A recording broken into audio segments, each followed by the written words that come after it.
হঠাৎ করেই উত্তাল হয়ে উঠেছে দিল্লিতে অবস্থিত বাংলাদেশ হাইকমিশন এলাকা। সেখানে জড়ো হয়েছে শত শত মানুষ।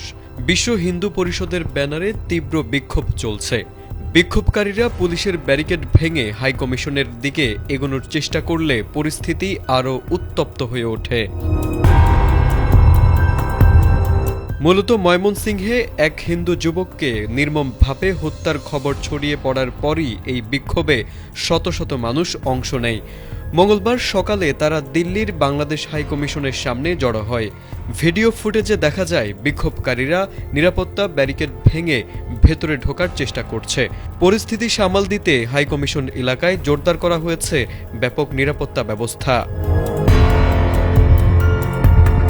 ভারতীয় সংবাদ মাধ্যম এনডিটিভির এক প্রতিবেদনে জানানো হয়েছে, বিশ্ব হিন্দু পরিষদ ও বজরং দলের নেতৃত্বে আয়োজিত এই বিক্ষোভে বাংলাদেশে হিন্দুদের উপর নিপীড়ন এবং ধর্মীয় স্থাপনায় হামলার অভিযোগ তোলা হয়।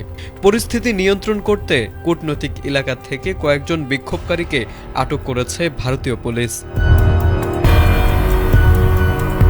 এর আগে গত সোমবার শিলিগুড়িতে বাংলাদেশ ভিসা সেন্টারে ভাঙচুর ও ২০ ডিসেম্বর দিল্লিতে বাংলাদেশ হাইকমিশনের সামনে বিক্ষোভের ঘটনা ঘটে। এসব ঘটনার পর বাংলাদেশ হাইকমিশন ভিসা কার্যক্রম বন্ধ করে দেয়। তারও আগে গত ১৭ ডিসেম্বর ঢাকায় ভারতীয় দূতাবাস অভিমুখে একটি সংগঠনের সমর্থকরা বিক্ষোভ করে। মূলত উসমান হাদির হামলাকারী ভারতে অবস্থান করছে এই অভিযোগে তারা ক্ষোভ প্রকাশ করে। তারেক আজিজ, এটিএন বাংলা।